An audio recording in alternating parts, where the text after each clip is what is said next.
Hello everyone, क्या हाल चाल है। तमिलनाडु की एनसीईआरटी को हम लोग कंटिन्यू करते हैं और जो हमने बेसिक अपनी एनसीईआरटी सीबीएसई की उससे जो हमने हड़प्पा का चैप्टर कंप्लीट करा था, तो अब हम फाइनली इंडस वैली सिविलाइजेशन का एक थोड़ा सा अपग्रेडेड वर्जन देखने जा रहे हैं तमिलनाडु की बुक से, जिसका नाम है इंडस सिविलाइजेशन। ये 6 क्लास के जैसे 3 पार्ट्स होते हैं, तो पार्ट 1 में ये चैप्टर आपको दे रखा है और पेज नंबर 144 पे आपको ये मिलेगा। तो चलो हम लोग चलते हैं पेज 144 पे।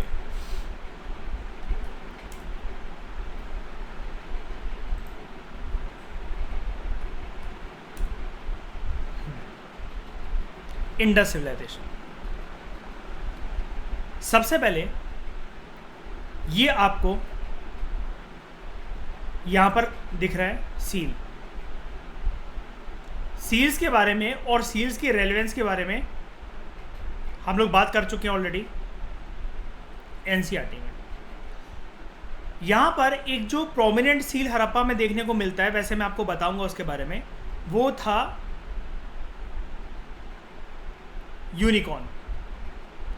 और जैसा कि आप जानते हो, ये कुछ एक हड़प्पन स्क्रिप्ट है जिसकी डिसाइफरमेंट में दिक्कत है।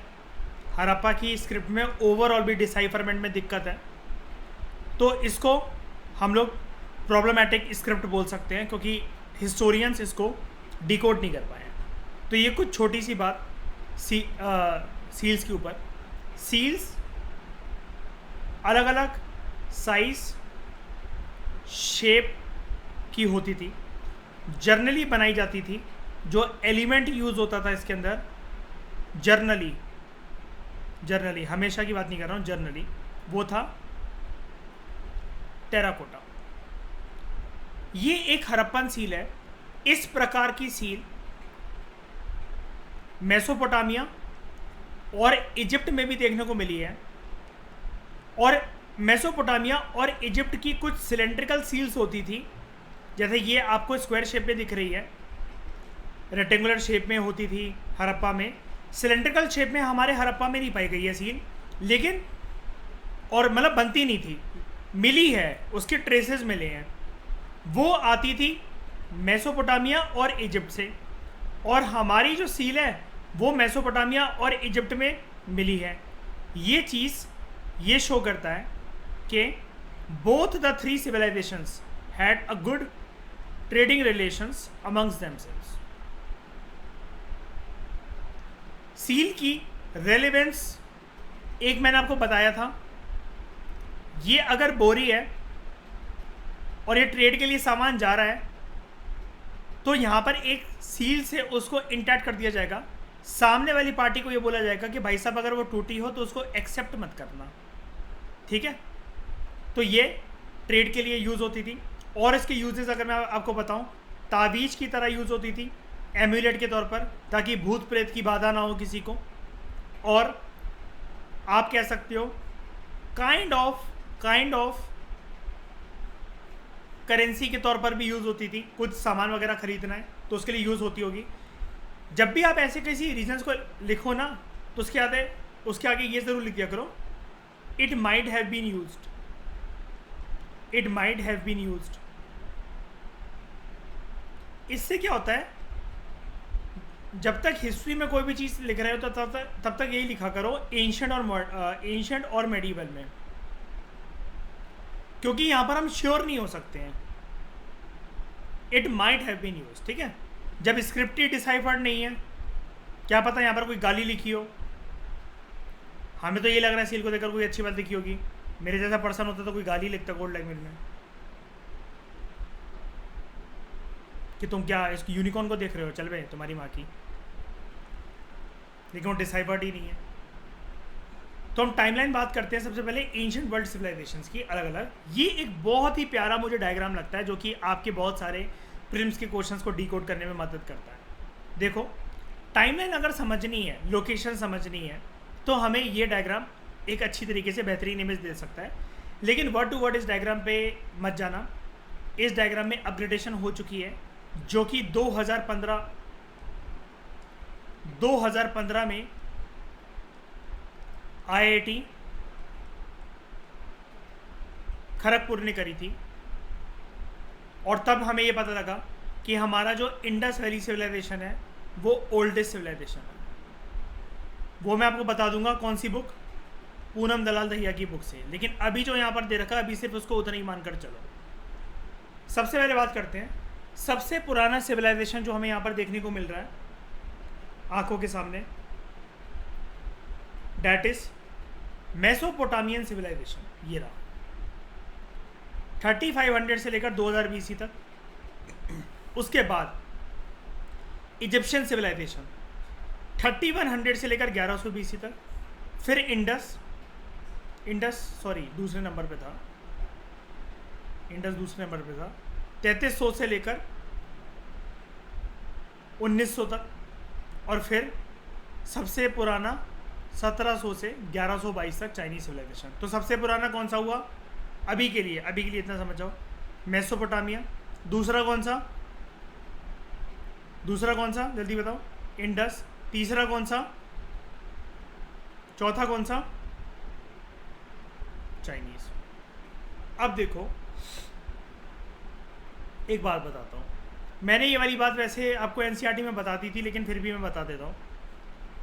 मुझे एक बात बताओ, 3500 से लेकर 2000 तक जो सिविलाइजेशन है, ध्यान से सुनना इस बात को, मैं एक बात आपको डिकोड करके बता रहा हूँ इसमें से। 3500 से लेकर जो 2000 तक सिविलाइजेशन है ये कौन सा है, मेसोपोटामिया। अगर मैं बोलूँ 3500 से लेकर 2000 तक, अब ये BC ऑब्वियसली बात, इतना तो आप लोग अब सब जानते ही हो, ये तो मुझे बताने की जरूरत नहीं है ना ये उल्टा क्यों बढ़ रहा है। इसमें किसी को कोई शंका तो पूछ लो, बताऊँ ये उल्टा क्यों बढ़ रहा है। ये टाइमलाइन आप कहोगे सर लास्ट ईयर हमारे घर में तो 2021 आया था, अब तो 2022 चल रहा है, तो ये इधर उल्टा क्यों चल रहा है। ऐसा किसी को कोई डाउट है तो पूछ लो मुझसे ज़्यादा। ये देखो अनुज, जब मैं छोटा था तो मुझे ये सिखाया गया था BC का मतलब भेड़ की गाली नहीं होती है, बिफोर कॉमन एरा होता है। BC से AD तक हिस्ट्री में टाइमलाइन बढ़ती है, ठीक है, BC से AD तक बढ़ती है। बीच में हम लोग 0 मान लेते हैं। BC का मतलब बिफोर क्राइस्ट, क्राइस्ट जब पैदा नहीं है तो उससे पहले टाइमलाइन का ये तरीका होता है। लेकिन किसी को अगर ये क्रिश्चियन फिनोमेना फॉलो नहीं करना है तो यहाँ पर ये भी बोल सकते हो आप before common era, before Christ ना बोल के बिफोर कॉमन एरा। और AD अगेन ये क्रिश्चियन फिनोमेना है तो इसको ऐसे ना बोल के आप बोल सकते हो सिंपली कॉमन एरा। टाइमलाइन हमेशा उल्टी बढ़ती है BC में। जैसे अगर यहाँ पर 10 है तो 9, 8, 7, 5, 4, 3, 2, 1 और 0 के बाद जो शुरू होता है वो 1, 2, 3, 4 ऐसे करते करते चल रहा है। तो ये 0 के बाद आज हम बैठे हुए हैं 2022 में, और ये है AD या CE कॉमन एरा या एनो डोमिनी बोल लो, जैसा हमारी ठीक लगे। रिवाइज करो, रिवाइज मैंने उसमें बहुत अच्छे से समझाया था जब हमारी हिस्ट्री स्टार्ट हुई थी, ठीक है। कोई बात नहीं, आज पहला लेक्चर है पूरे दिन का, इसलिए मूड अच्छा था, तो डाउट आ सकते हैं किसी को कुछ भी, लेकिन इस तरीके के डाउट भाई मैं एक्सपेक्ट नहीं करता तुम लोगों से, क्योंकि मैं तुम लोगों को प्रो लेवल का बनाना चाहता हूँ। अब यहाँ पर मुझे एक बात बताओ, वापस आते हैं हम इस पर। 3500 से लेकर 2000 तक का ये जो टाइमलाइन दिख रहा है मेसोपोटामिया का, ठीक है, इसको मारो गोली। मुझे एक बात बताओ, इस टाइमलाइन में 3500 से लेकर 2000 का ये जो टाइम पीरियड है, क्या इसमें 3100 वाला साल कवर होगा? कहीं ना कहीं बीच में कवर होगा इसमें 3100 वाला साल, ठीक है। क्या इसमें 3300 साल वाला कवर होगा टाइम पीरियड? कैसे? अनुज ध्यान से देखो, बिल्कुल पैनी नजरों से घुस जाओ स्क्रीन के अंदर। 3500, 3400, 3300, 3200, 3100, ऐसे ही चलेगा ना ये टाइमलाइन BC का। सबसे पहले ये वाला साल आएगा, फिर ये, फिर ये, फिर ये, फिर ये, मतलब सेंचुरी बदलती रहेगी कुल मिलाकर, ऐसा समझ लो। मतलब ये बढ़ेगा इस दिशा में ऐसे। अब ये था, ध्यान से समझना, मैं साइकोलॉजी क्या समझाना चाह रहा हूँ, साइकोलॉजी की एक बात। 3500 से 2000 साल तक है ये, यानी कि 2000 कुछ यहाँ पर लाए कर रहा है।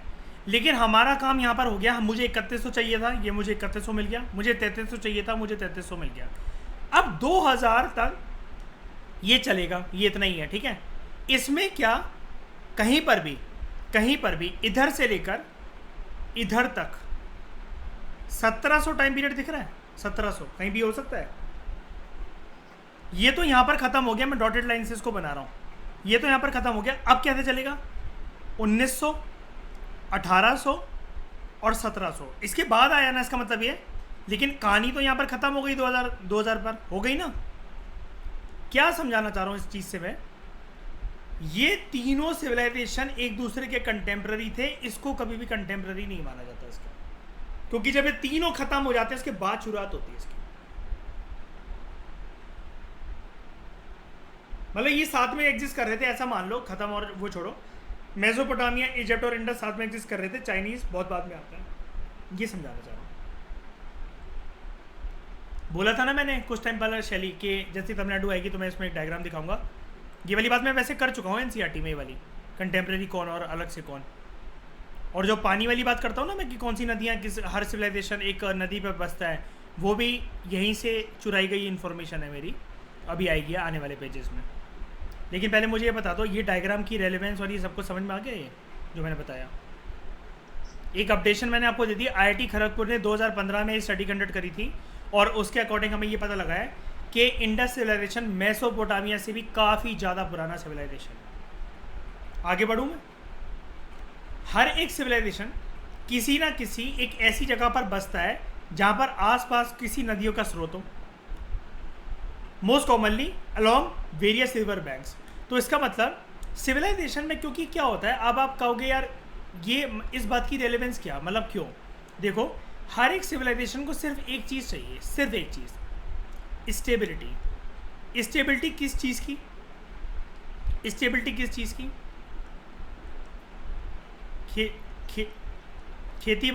खेती बाड़ी की। सबसे पहले तो खाना आएगा। जब मेरे पास खाने का इंतज़ाम होगा तब मैं आराम से एक जगह पर बस कर मैं रह सकता हूँ। और जिस जगह पर ये खेती बाड़ी, खाना या कुछ जंगल अगर होगा और मुझे लगता है कि बड़े टाइम तक इसका स्रोत है यहाँ पर अच्छा आसपास, फिर मुझे चाहिए यहाँ पर कुछ एनिमल्स, कुछ एनिमल्स, ठीक है। इसके बाद अब जो एग्रीकल्चर है ये तो तभी प्रैक्टिस हो पाएगा ना जब बगल से कोई नदी जा रही हो। तो सिर्फ एक पानी का स्रोत स्टेबिलिटी का काम कर देगा मेरी जनरेशन में, मेरे आने वाली जनरेशन में, कि आराम से हम लोग एक जगह पर बस के रह सकें, एग्रीकल्चर प्रैक्टिस करें, अपना फूड का इंतज़ाम करें और अपनी हाउसिंग कंडीशन का इंतज़ाम करें। हमें बार बार भटकना ना पड़े, यानी कि घुमंतू लाइफस्टाइल ना बितानी पड़े।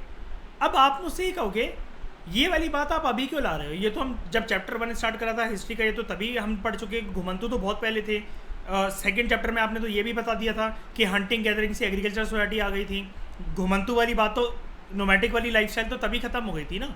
ठीक है, मानता हूँ मैं आपकी बात, लेकिन वो स्टेबिलिटी, जैसे एक जगह एग्रीकल्चर प्रैक्टिस हो रही है तो सवाल ये उठता है दोस्तों कि कब तक मेंटेन करके रख सकते हो स्टेबिलिटी। इसका मतलब यहाँ पर as compare to hunting gathering के बाद जो एग्रीकल्चर प्रैक्टिस हुई, as compare to that time period, अब स्टेबिलिटी ज़्यादा डिमांड होती है यहाँ पर, क्योंकि अब जनसंख्या बढ़ गई दुनिया में इन सिविलाइजेशन में।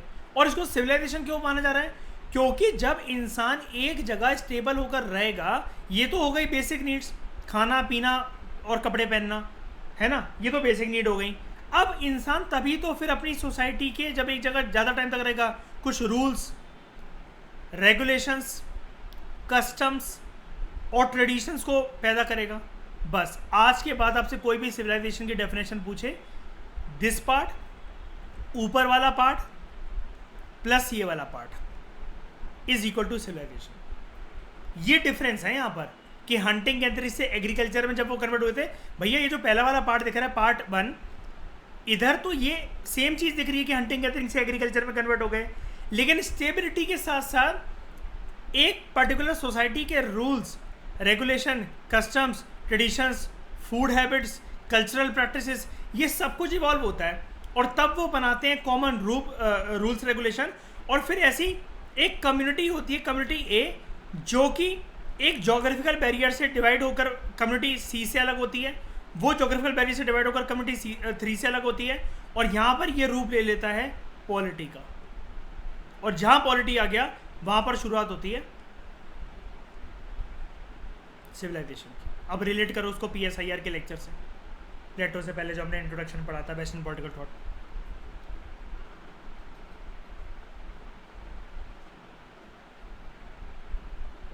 समझ में आ गया? अब आगे बात करते हैं टाइमलाइन। अगर वैसे मैंने आपको दिखाई दी है, ये देखो, ये यहां से आप पता लगा सकते हो, ये तीनों, मैं उसको बोलने वाला था, मैं ये तीनों कैंडल्स ये तीनों ओवरलैप कर रही हैं, ये अलग है।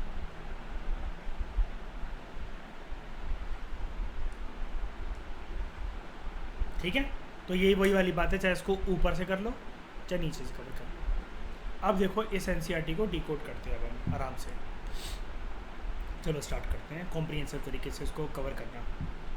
इनिशियली लोग ग्रुप में रहते थे, मतलब हिस्ट्री में ये पहले की बात कर रहा है। जब लोग ग्रुप में रहते थे तो वो बनाते थे कम्युनिटीज़, इन ग्रुप से बनती थी कम्युनिटीज़, फिर इवॉल्व होती थी उससे सोसाइटीज़, और सोसाइटीज़ फाइनली जाके बनती थी सिविलाइजेशन। तो आपको टाइमलाइन पता लग गई, सबसे पहले आता है ग्रुप, फिर आती है कम्युनिटीज़, फिर आती हैं सोसाइटीज़, और फिर आता है सिविलाइजेशन। तो ऐसे होता है ये ग्रुप, कम्युनिटीज़, सोसाइटीज़ और सिविलाइजेशन। ये इसका परफेक्ट क्या कहते हैं इसको, हिरार्की है ये, असेंडिंग डिसेंडिंग ऑर्डर में।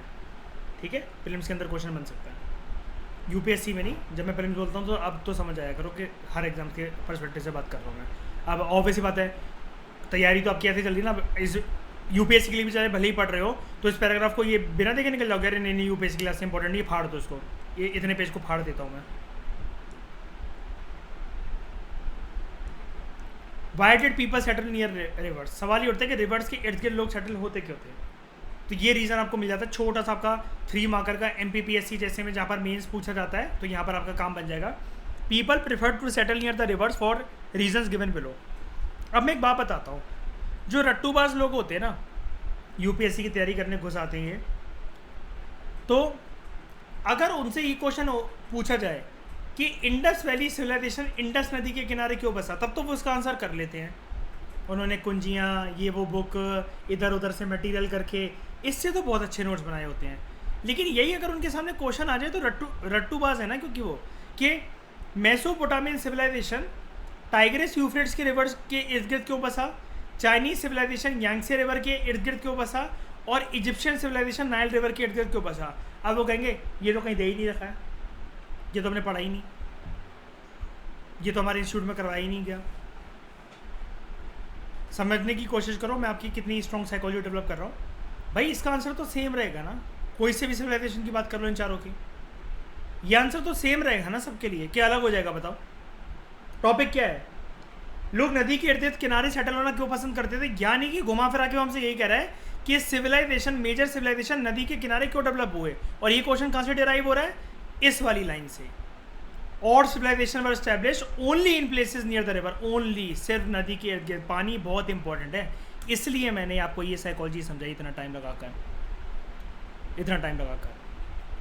अब देखो, क्योंकि सबसे पहले तो ज़मीन होगी उपजाऊ नदी के इर्द गिर्द, पीने के लिए फ्रेश पानी, सिर्फ आपके पीने के लिए पानी नहीं, जो अपने पशु पक्षियों का पशुपालन जो आप कर रहे हो, लाइफ स्टॉक कर रहे हो, एनिमल हस्बेंड्री रेयरिंग कर रहे हो, उनके लिए भी पानी, खेती बाड़ी करनी है, उपजाऊ बनाना है खेत को, जो उपजाऊ बने खेत का वो मेंटेन रखना है, तो इरिगेशन फैसिलिटी। और हर सामान और खुद भी ट्रैवल करना लैंड रूट के रास्ते मुश्किल होता है, क्योंकि यमुना एक्सप्रेस वे थोड़ी ना बन रखा था हड़प्पन सिविलाइजेशन के टाइम पर, या मेसोपोटामिया इजिप्शियन के टाइम पर, या चाइनीज सिविलाइजेशन के टाइम पर। कोई यमुना एक्सप्रेस या इंटरनेशनल हाईवे थोड़ी ना बन रखा था, प्लेन थोड़ी ना चलते थे। तो पानी के रास्ते सामान का आना जाना और इंसानों का भी वो ईजी हो जाता है। बस ये 3 रीजन है सिंपल से। स्टैंडर्ड जैसे जैसे बढ़ता जाएगा, इनमें और रीजन ऐड करवाता चलूँगा। नोट मेकिंग अपना कंटिन्यू रखना। अब ये कहानी वैसे हम लोग NCERT में पढ़ चुके हैं, यहाँ पर एक बारी फटाफट नज़र मार लेते हैं इसको। Discovery of a lost city Harappa, ये वही वाली बात है, याद है वो रेलवे ट्रैक बिछा रहे थे और वो पूरी कहानी मैंने डिटेल में बताई थी, ये वही वाली बात है। लेकिन यहाँ पर कुछ आपको फैक्ट्स मिल जाएंगे जो NCERT में नहीं मिलेंगे। हड़प्पा के जो अवशेष थे, जो टूटे हुए खंडर या ईंटें या कोई भी जगह जो हमें मिली है, सबसे पहले इस चीज़ को डिस्क्राइब किसने करा? ये क्वेश्चन आ सकता है, कहीं नहीं मिलेगा, ये पूनम दलाल दहिया में भी नहीं देखा है। सबसे पहले हड़प्पा के टुकड़े डिस्क्राइब करे गए, एक ब्रिटिश ईस्ट इंडिया कंपनी का एक सोल्जर था, और वो, अब सोल्जर की पोस्टिंग अलग अलग जगह होती रहती है, तो उसको पसंद रहता था, वो ना एक्सप्लोर करता रहता था इधर से उधर जब भी उसकी नई जगह पोस्टिंग होती थी। उसका नाम था चार्ल्स मेसन। ये किताब भी लिखता रहता था, डायरी राइटिंग करता रहता था, बाद में अपनी बुक्स वगैरह पब्लिश करवाई थी इसने पूरे करियर के बाद। Charles mason. तो आपको अगर क्वेश्चन है कि हड़प्पा के बारे में सबसे पहले किस जिक्र कहाँ पर करा गया वर्ल्ड दुनिया में, तो चार्ल्स मेसन ने करा था। कौन था ये? कोई फेमस पर्सन था? फेमस पर्सन ही था, लेकिन इसके जिक्र करने की वजह से बहुत सारे राज खुल गए थे।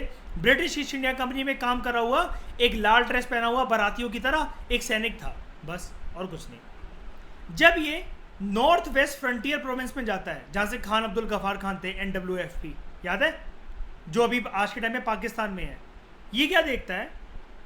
ही came across a mysterious brick mounts, अजीब व गरीब, बिल्कुल चौंका देने वाला एक बड़ा सा ईंटों का एक पहाड़ टाइप स्ट्रक्चर देखता है।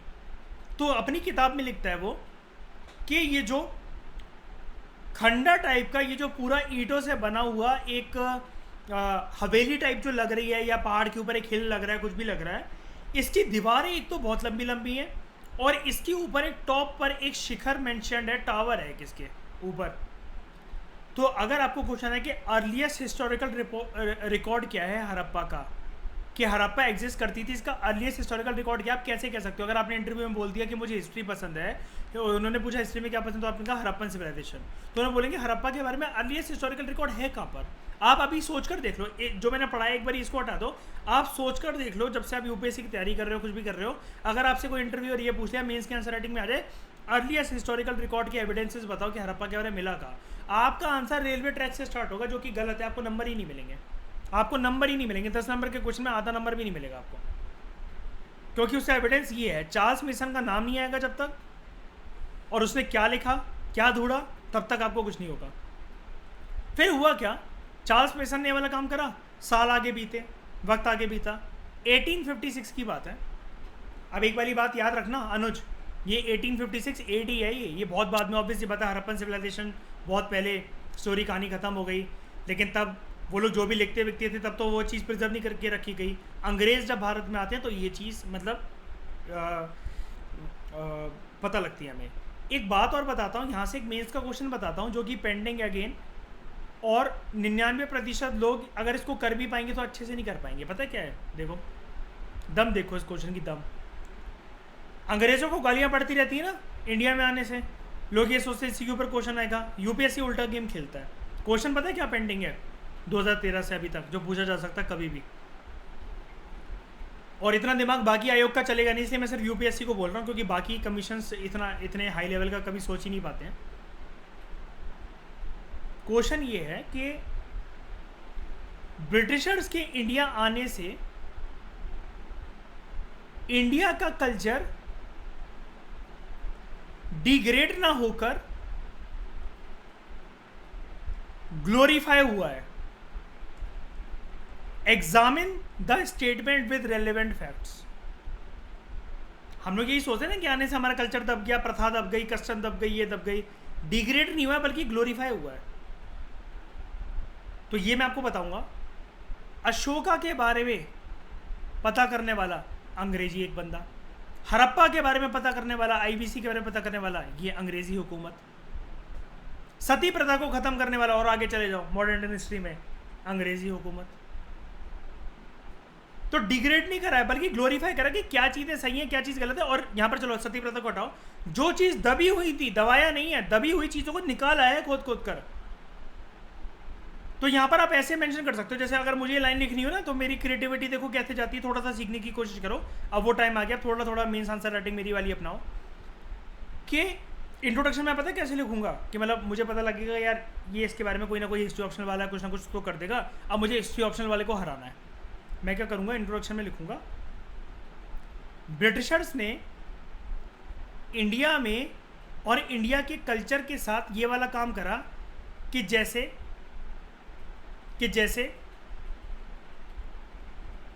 डेड बॉडी को अलाइव कर दिया गया हो ग्रेवयार्ड से निकालकर।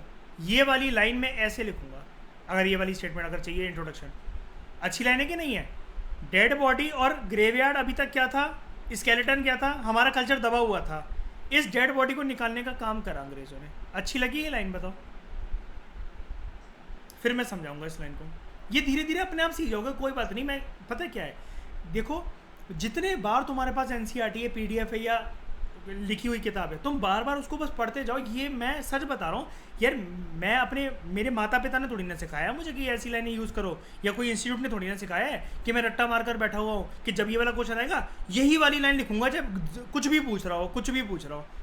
ये जो मोल्ड करने की मेरी हैबिट है ना, जिससे आप लोग इंप्रेस होते हो, कभी कभार पर्सनल मैसेज भी करते हो कि सर आंसर राइटिंग कैसे करें, आप इतना टू द पॉइंट पढ़ते पढ़ते मार्क करते करते कैसे बोल लेते हो।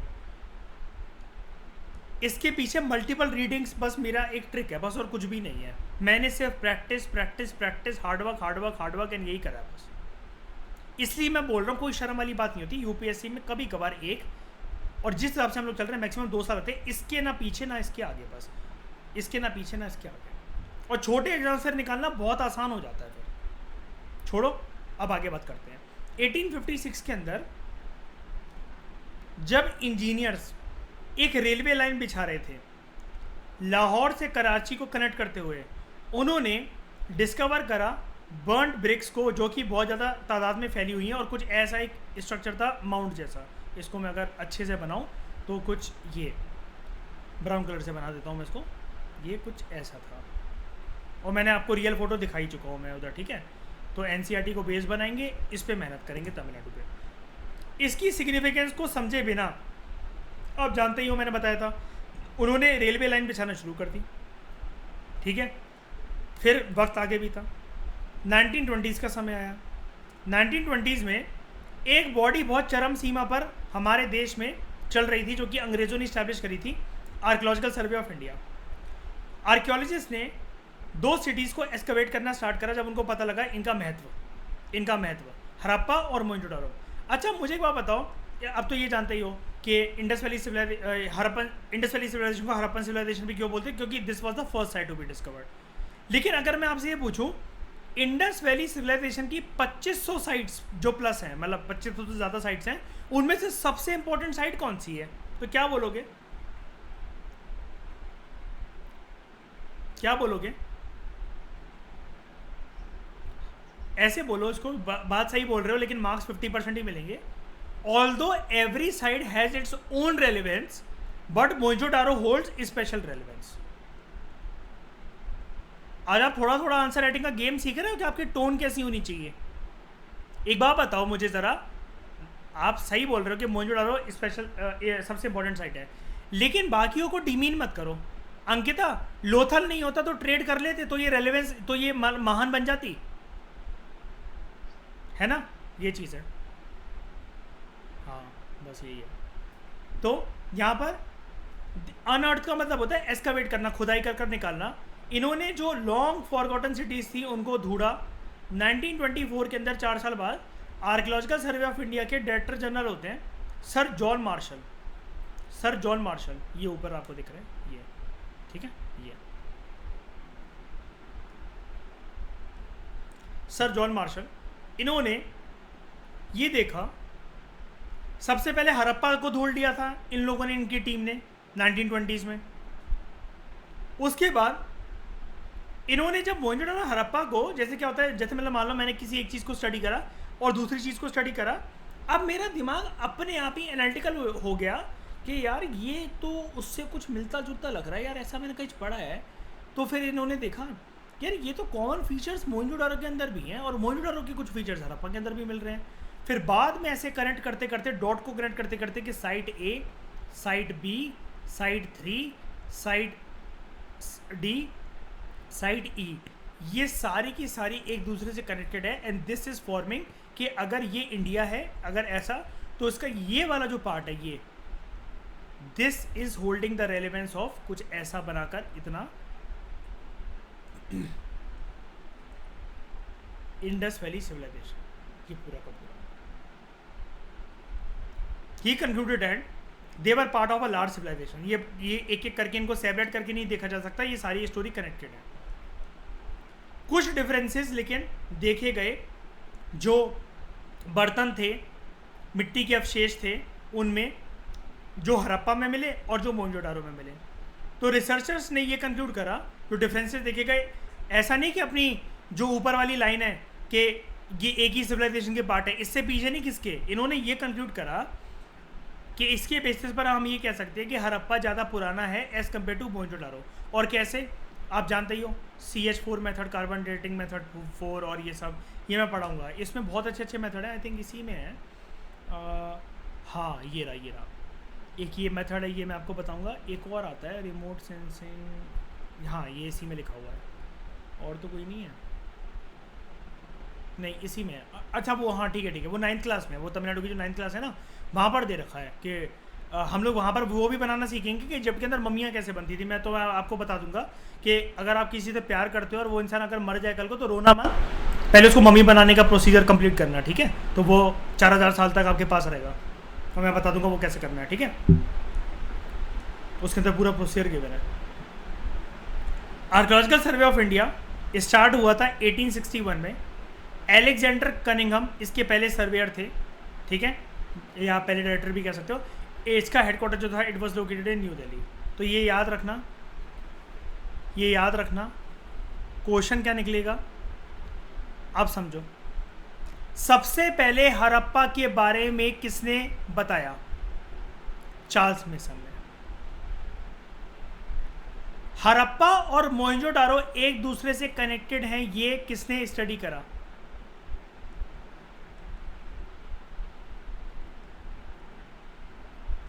सर जॉन मार्शल ने। आर्कियोलॉजिकल सर्वे ऑफ इंडिया के पहले डायरेक्टर जनरल कौन? Alexander Cunningham.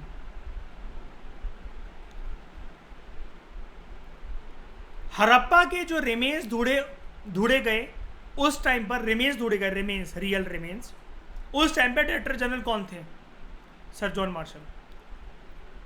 Archaeological survey of India की स्टार्टिंग के साथ ही सबसे पहले सर्वेयर इसके कौन थे? Surveyor Alexander Cunningham. हड़प्पा और मोहनजोदारो की जब स्टडी चल रही थी उस टाइम पर सर्वेयर कौन थे?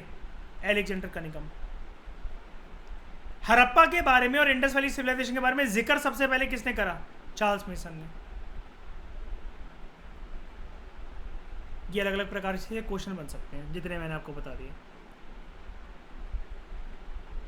किसने बोला कि इंडस और मोहनजोदारो, हड़प्पा और मोहनजोदारो एक बड़े सिविलाइजेशन के पार्ट हैं? Sir John martial. इसका कुछ लेना देना ही नहीं है हड़प्पा से, एक बात याद रखना बस। ये archaeological survey of India start हुआ था तो ये इसका पहला डायरेक्टर जनरल, पहला सर्वेयर था। अब सर्वेयर क्यों बोला जा रहा है इसको? डायरेक्टर जनरल को इतना सर्वेयर भी बोला जाता है। ये देखो सर्वे है ना, आर्कियोलॉजिकल सर्वे ऑफ इंडिया, इसलिए जो इसका डायरेक्टर वो सर्वेयर, या जो इसके अंदर काम करेंगे वो सर्वेयर, ठीक है। आगे बात करते हैं। अब आर्कियोलॉजिस्ट कभी भी किसी जो सिटी, जैसे अब ये बाद में मिली इनको, ये बाद में मिली, सर जॉन मार्शल जब उस टाइम पे डायरेक्टर जनरल थे, आर्कियोलॉजिकल सर्वे ऑफ इंडिया थे, इनको और इनकी टीम को हड़प्पा और मोहनजोदारो और अदर साइट्स बाद में मिली। कैसे एक्सप्लोर करते हैं लोग? तो देखो इसके कुछ स्टेप्स हैं। अब अगर ये क्वेश्चन आ जाए यूपीएससी में या कहीं पर भी कि आर्कियोलॉजिस्ट अपनी साइंटिफिक स्टडी को कैसे कैरी आउट करते हैं। अब लेमैन पर्सन, अगर आपने ये नहीं पढ़ रखा है, आप कितनी भी हिस्ट्री पढ़ लो, आप हड़प्पा से लेकर प्री हिस्टोरिक एज से लेकर पूरा गांधी को गोली लगने से लेकर पोस्ट इंडिपेंडेंस खत्म कर लो, ये आंसर कोई लेमैन पर्सन कैसे लिखेगा? वो ना खुदाई करते हैं, उनको सिर्फ एक बात याद रह जाती है, कार्बन डेटिंग मेथड 4। अरे ये तो पूरा हिंदुस्तान लिख कर आएगा, नंबर तो एक्स्ट्रा चाहिए ना। अब नंबर एक्स्ट्रा चाहिए तो कंटेंट होना चाहिए। कंटेंट ऑटोमेटिकली तो मेरे दिमाग में पैदा होगा नहीं कि मैं बादाम खा कर जाऊँ, अपने आप ही कंटेंट दौड़ पड़ेगा, अपने आप ही कृपा हो जाएगी वाहेगुरु की, मेरा दिमाग अपने आप ही दौड़ पड़ेगा। उसके लिए हमें तमिलनाडु की बुक का ये वाला इस बॉक्स का सहारा लेना पड़ेगा। ये ऐसी चीज़ है कहीं पर भी किसी बुक के अंदर नहीं मिलेगा, ना इंस्टीट्यूट के मटेरियल में मिलेगा, लेकिन क्वेश्चन बनने के चांसेस 90% प्लस है। तो आर्कियोलॉजिस्ट कैसे कभी भी कोई एक सिटी लॉस्ट होती है, अब सिटी को छोड़ो, मतलब कभी क्वेश्चन आ जाए कि आर्कियोलॉजिस्ट कभी भी कैसे स्टडी करते हैं, कुछ भी चीज़ उन्होंने कैसे तोड़ी, और वो कुछ भी दे सकते हैं आपको क्वेश्चन आपके मतलब साइकोलॉजी को ख़राब करने के लिए कि आर्कियोलॉजिस्ट कैसे स्केलेटन की स्टडी करते हैं, ममीफिकेशन की स्टडी कैसे होती है, डायनासोर की स्टडी कैसे होती है, किसी भी अवशेष को कैसे स्टडी करते हैं, कोई भी जो पूरी की पूरी उन्होंने सिविलाइजेशन को ढूंढते थे वो कैसे ढूंढते हैं, सबका आंसर यही है 5 पॉइंट में।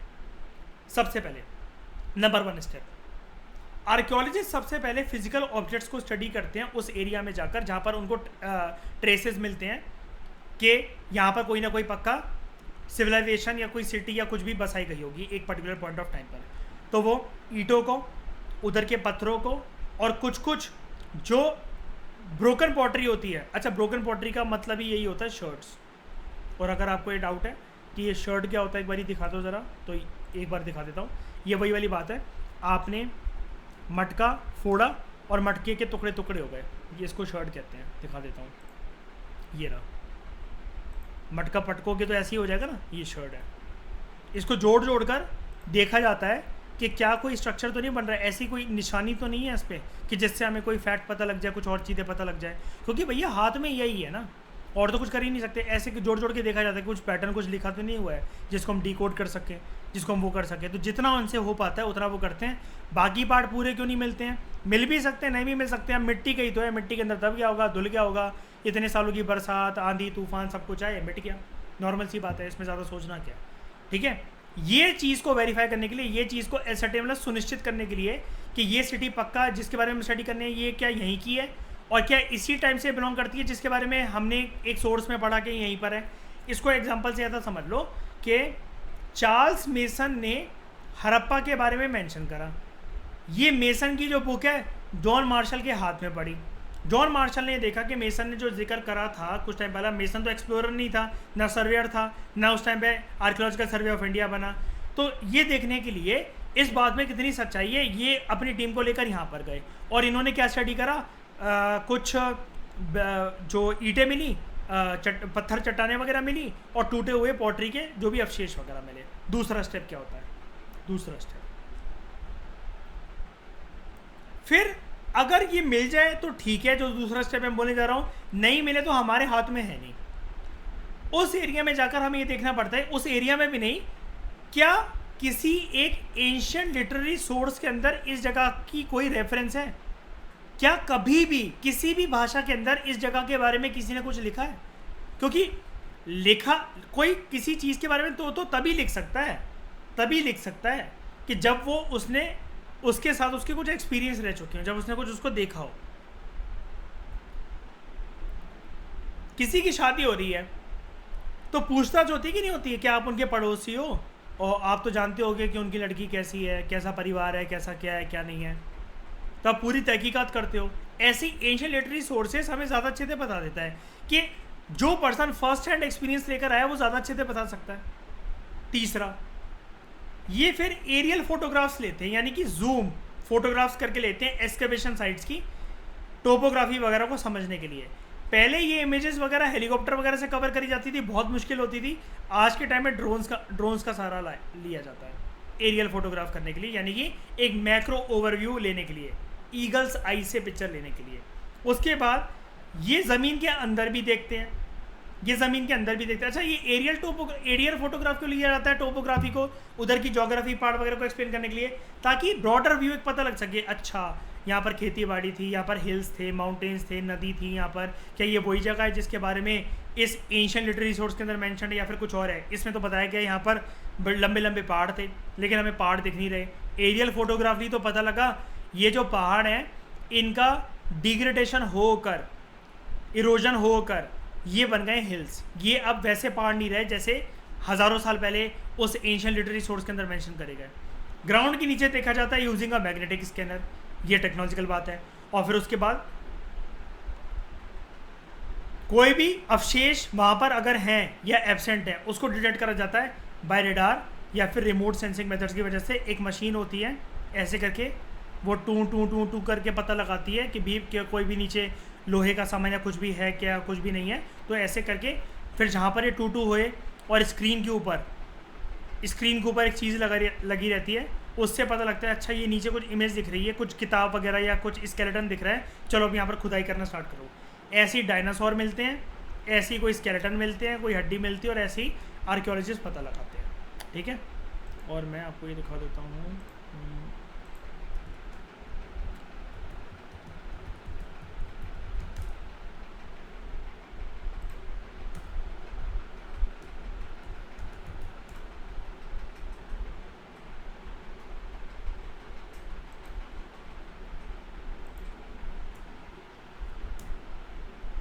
हाँ वो उसमें आ रहा है, कोई बात नहीं, अभी दिखाता हूँ आपको।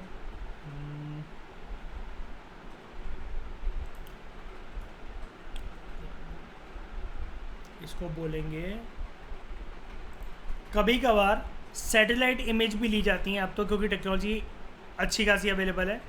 तो ये सैटेलाइट इमेजेस वगैरह रिमोट सेंसिंग सैटेलाइट्स की मदद से, रिमोट सेंसिंग मेथड की मदद से सैटेलाइट इमेजेस कैप्चर करी जाती हैं, ताकि टोपोग्राफी को बहुत अच्छी तरीके से समझा जाए। ठीक है, यहाँ पर देखो दिखाता हूँ कैसी मशीनें होती हैं। ये ऐसे करके इन्होंने ज़मीन पे इसको रखा, ज़मीन पे रखने के बाद इनको कुछ इंडिकेशंस हिंट्स वगैरह मिलती हैं। इनके पास एक स्क्रीन और मोबाइल पे जो भी डेटा होता है वो आता है, और इनको एक पैटर्न पता लगता है कि इसमें है क्या। और आजकल तो बहुत अच्छी स्क्रीन्स भी आ गई हैं कि आप प्रॉपर तरीके से इस पर देख सकते हो कि अंदर क्या है। इसको आप ज़मीन पे रखोगे तो पूरा का पूरा तरीके से ऐसे डिटेक्ट हो जाता है पूरा। इसमें कुछ इंडिकेशन मिल जाते हैं, कुछ सिग्नल मिल जाते हैं, और पूरी तरीके से डिटेक्ट हो जाता है ये कि अंदर क्या मिला है। तो अगर वो लोहे का कुछ सामान है तो अलग तरीके से बीप करता है, वो करता है, जैसा भी आपने सेट कर रखा तो पता लगता है कि ज़मीन के अंदर ये था, कोई ऐसी चीज़ पड़ी हुई थी क्या, कुछ और चीज़ मिली क्या, कुछ ऐसे टूल्स मिले क्या। ये ऐसी एस्केवेट करके निकाले जाते हैं, क्योंकि ऐसा तो नहीं कर सकते ना हम कहीं पर भी खुदाई करना स्टार्ट करें और कहीं से भी कुछ भी खोदना स्टार्ट कर दें, ये चीज़ है। ठीक है, तो इन मशीनों में ऐसे करके ये पता लग जाता है सब कुछ। ओके, इस डिस्कशन में फ़िलहाल इतना ही। Thank you very much for discussion.